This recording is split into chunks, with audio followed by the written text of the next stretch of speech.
अगर कोई आपको नीचा दिखाना चाहता है तो इसका मतलब है कि आप उससे पहले से ही ऊपर हो। जिंदगी जीने के लिए मिली है, इससे लोग क्या सोचेंगे यह सोचने में बर्बाद मत करो। किसी के बुरे वक्त में उसका हाथ पकड़ो, सहारा दो, उसे हिम्मत दो, क्योंकि बुरा वक्त थोड़े समय में चला जाएगा लेकिन वह आपको दुआ जिंदगी भर देता रहेगा। मनुष्य सुबह से शाम तक काम करके उतना नहीं थकता जितना चिंता और क्रोध के एक क्षण में थक जाता है। संबंध परमात्मा से अच्छे बना लो तो तुम्हें किसी की ज़रूरत नहीं पड़ेगी, तुम खुद सबकी ज़रूरत बन जाओगे।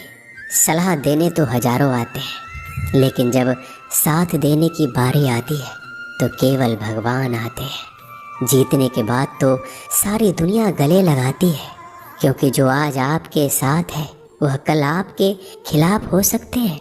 बिना मतलब के कोई आपकी इज्जत नहीं करेगा, लेकिन खुद को इतना काबिल बनाओ कि लोग बिना मतलब के भी आपका इज्जत करें। भगवान कहते हैं सोने से पहले तुम सबको माफ़ कर दिया करो और तुम्हारे जागने से पहले मैं तुम्हें माफ़ कर दूंगा। भगवान ऑक्सीजन की तरह है जिन्हें आप देख नहीं सकते लेकिन उसके बिना आप रह भी नहीं सकते। कोई और तुम्हारी मदद नहीं कर सकता, अपनी मदद स्वयं करो। आप खुद के सबसे अच्छे मित्र हैं और सबसे बड़े दुश्मन भी। इंसान तब समझदार नहीं होता जब वह बड़ी बातें करने लगे, बल्कि समझदार तब होता है जब वो छोटी छोटी बातों को समझने लगे। आप किस समय सही थे इसे कोई याद नहीं रखता, लेकिन आप किस समय गलत थे ये सब याद रखते हैं। सब दुख दूर होने के बाद ही मन प्रसन्न होगा, यह आपका भ्रम है। मन प्रसन्न रखो, सब दुख दूर हो जाएंगे, ये हकीकत है। किसी भी व्यक्ति की कोई भी बात बुरी लगे तो दो तरह से सोचो। यदि व्यक्ति महत्वपूर्ण है तो भूल जाओ और बात महत्वपूर्ण है तो व्यक्ति को भूल जाओ। रिश्तों का संबंध सिर्फ रक्त से नहीं होता, जो मुसीबत में हाथ थाम ले उससे बड़ा कोई रिश्ता नहीं होता। भगवान कहते हैं तुम सब कुछ मुझे सौंप दो, सारा दर्द परेशानी, और बिल्कुल हल्के होकर मुझे याद करो। धीरे धीरे तुम्हारा जीवन बदल जाएगा। हर रोज रात को सोने से पहले भगवान को अपनी पूरी दिनचर्या बता के सोएं। अगर आपके द्वारा किसी का दिल दुखा है तो मन ही मन उससे माफ़ी मांगे। अगर आपका किसी ने दिल दुखाया है तो उसे माफ़ करके सारी चिंताएं भगवान को सौंप कर सो जाए। यकीन मानिए इससे आपकी ज़िंदगी खुशनुमा बन जाएगी। क्रोध बोला हुआ एक शब्द इतना जहरीला हो सकता है कि आपकी 1000 प्यारी बातों को 1 मिनट में नष्ट कर सकता है। सबको हंसाना लेकिन किसी पर भी हंसना मत। सबके दुख बांटना लेकिन किसी को दुखी मत करना। सबकी राह में दीप जलाना लेकिन किसी का दिल जलाना मत। यही जीवन की रीत है, जैसा बोओगे वैसा ही पाओगे। दुआएं और प्रार्थनाएं असंभव को भी संभव बना देती है। ईश्वर को ना हमारे तन की ज़रूरत है ना धन की, उसको तो बस पवित्र मन की ज़रूरत है। इसलिए वो हमें कुछ भी छोड़ने के लिए नहीं कहता, बस कहता है बच्चे मन से विकार छोड़ो, गंदे विचार छोड़ो। जो आने वाला है वो हमेशा गुजरे हुए कल से बेहतर होगा। यही एक सोच आपके जीवन में कभी निराशा नहीं होने देगी। झूठ कितना अजीब है, खुद बोलो तो अच्छा लगता है, दूसरे बोले तो गुस्सा आता है। खुशियाँ चाहे किसी के साथ भी बांट लो, पर गम हमेशा भरोसेमंद इंसान के साथ ही बांटना चाहिए। जीवन में समय चाहे जैसा हो, परिवार के साथ रहो तो सुख बढ़ जाता है, दुख हो तो बढ़ जाता है। सच्चा मित्र वही है जो उस समय में भी आपके साथ खड़ा हो जब सारी दुनिया आपके खिलाफ हो। आपके पास जितना भी है उसके लिए बार बार दिल से धन्यवाद कहें, हर वक्त कहें। यकीन मानिए जितना भी है वो जल्दी कई गुना हो जाएगा। प्रार्थनाएं और ध्यान इंसान के लिए बहुत ज़रूरी है, क्योंकि प्रार्थना में भगवान आपकी बात सुनते हैं और ध्यान में आप भगवान की बात सुनते हैं।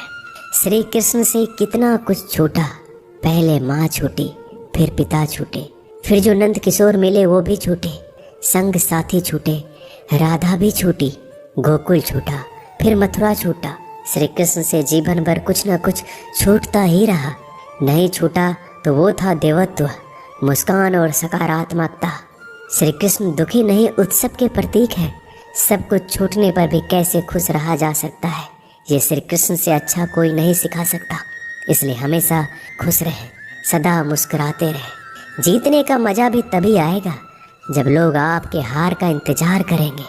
गीता में लिखा है, यदि कोई आपको अच्छा लगता है तो अच्छा वो नहीं, अच्छे आप हैं, क्योंकि उसमें अच्छाई देखने वाली नज़र आपके पास है। अपनी पीड़ा के लिए संसार को दोष मत दो, अपने मन को समझाओ। तुम्हारे मन का परिवर्तन ही तुम्हारे दुखों का अंत है। सोच और नीयत अच्छी रखिए, फिर आपके कष्ट प्रभु स्वयं दूर कर देंगे। याद रखना, भगवान से कभी उम्मीद छोड़ना नहीं और दुनिया वालों से कभी उम्मीद रखना नहीं। सुख दुख एक सिक्के के दो पहलू है। जहाँ सुख होगा वहाँ दुख भी होगा, जहाँ दुख होगा वहाँ सुख भी होगा। इसलिए सुख दुख के बारे में बिना सोचे निरंतर अपने लक्ष्य को प्राप्त करने के लिए प्रयास करते रहना चाहिए। एक बात हमेशा याद रखना, किसी के सामने गिड़गिड़ाने से ना मोहब्बत मिलती है ना इज्जत। इसलिए अपने स्वाभिमान को जिंदा रखो। कोई अगर आपकी किस्मत में होगा तो आपके पास खुद ही चल कर आएगा। दूसरों को हराने का मौका मत दो, बस खुद को आगे ले जाने की जिद पालो। कभी हार ना मानने की आदत ही एक दिन जीतने की आदत बन जाती है। सिर्फ दो चीज़ें मनुष्य के भाग्य का निर्माण करती है। पहला, स्वभाव। अगर आपके स्वभाव में अच्छाई, विनम्रता और गुण है तो आपका भाग्य चमकेगा। अगर आपका स्वभाव क्रोधी है, आलसी है, तो आपका भाग्य बिगड़ना अनिवार्य है। इसलिए अपने स्वभाव को मधुर और आकर्षित बनाइए। दूसरा, आपकी वाणी। बोलना तो आदमी 2.5 साल की उम्र में ही सीख जाता है, परंतु कब, कहाँ और कैसे बोलना है उसे यह जिंदगी भर भी नहीं समझ पाता। जिसे ये बोलना आ गया कि कब, कहाँ और कितना बोलना चाहिए, समझ लो उसे सफल होने के लिए कोई नहीं रोक सकता। पिता से बड़ा कोई सलाहकार नहीं, माँ की छाँव से बड़ी कोई दुनिया नहीं, भाई से अच्छा कोई भागीदार नहीं और बहन से बड़ा कोई शुभ चिंतक नहीं। इस मतलबी दुनिया से कोई मतलब ना रखो, और मतलब रखना है तो अपने मतलब से मतलब रखो। दुआएं मांगने से किसका भला होता है, मिलता तो वही है जो हमने बोया होता है। तुम नीचे गिर के देखो, कोई नहीं आएगा उठाने।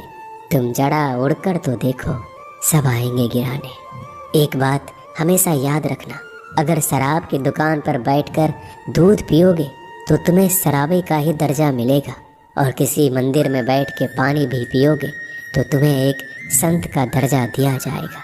इसलिए आप किसके साथ उठते बैठते हो ये बहुत मायने रखता है। दोस्तों, आशा करता हूँ कि आपने इस वीडियो से बहुत सारी सीख ली होगी। मिलते हैं जल्दी एक नए ज्ञानवर्धक वीडियो में। धन्यवाद।